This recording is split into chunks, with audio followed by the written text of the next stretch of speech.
Et pour en parler, nous sommes en direct de Paris avec Siham Badi, ancienne ministre tunisienne et militante politique. Madame Badi, bonsoir et merci d'avoir accepté notre invitation. Bonsoir.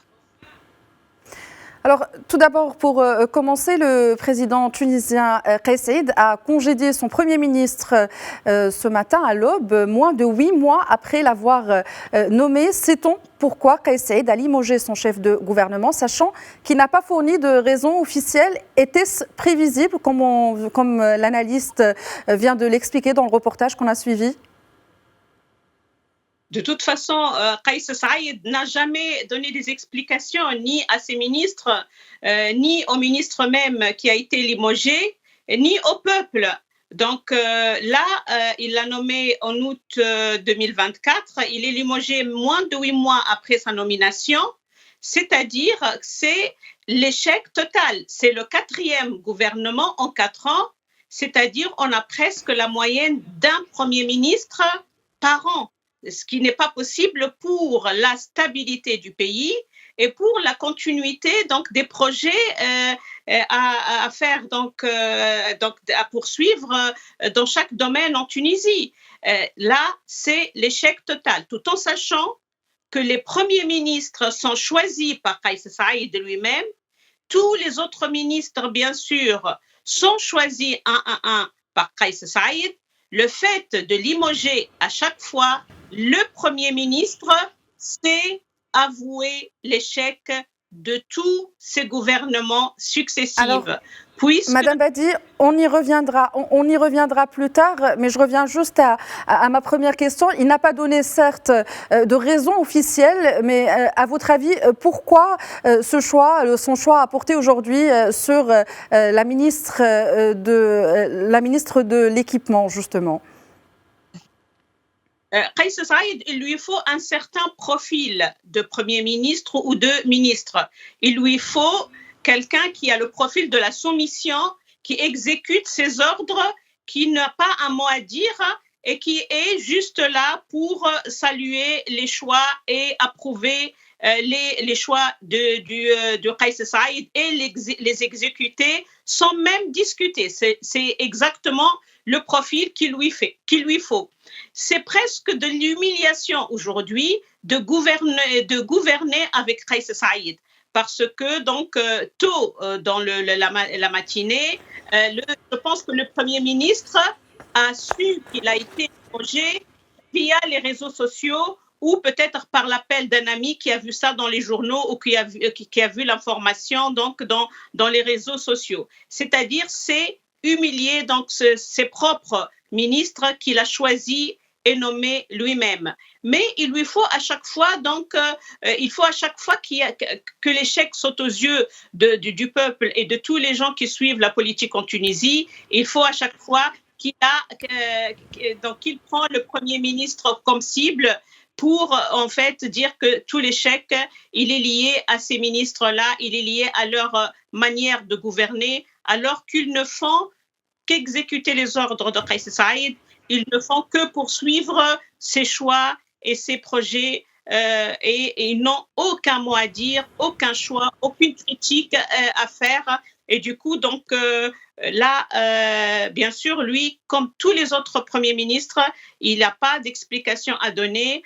C'est lui qui nomme, c'est lui qui limoge, c'est lui qui décide et personne ne peut décider avec lui. Alors justement, vous l'avez rappelé tout à l'heure, il s'agit du 4e limogeage d'un chef de gouvernement par Kais Saïed en 4 ans. Aujourd'hui, comment les politiques, comment aussi l'économie et comment la population vit cette multiplication de destitutions par le président tunisien? Donc déjà, comme vous le savez, la Tunisie, elle traverse une crise économique sans égale et financière. En plus, comme vous l'avez bien dit aussi, donc on a la crise de cette émigration clandestine de citoyens venant de Sud-Afrique. Et du coup, bien sûr, avec le taux de chômage qui ne fait que grimper, avec donc les produits de première nécessité qui manquent de jour après jour, devant cette politique étrangère contraire, donc, qui n'est pas en train de drainer des projets ou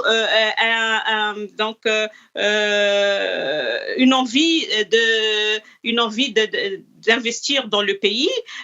Bien sûr, le pays va de plus en plus mal et ce n'est pas avec cette discontinuité donc, dans la façon de gouverner qu'on arrivera à résoudre ces problèmes ou qu'on arrivera à sortir de cette crise. Au contraire, je pense que la crise ne fera que s'approfondir parce que chaque Premier ministre ou chef de gouvernement nommé, il lui faut un temps pour prendre donc connaissance des dossiers et pour essayer d'élaborer une stratégie pour essayer de résoudre certains problèmes, ne serait-ce qu'à court terme.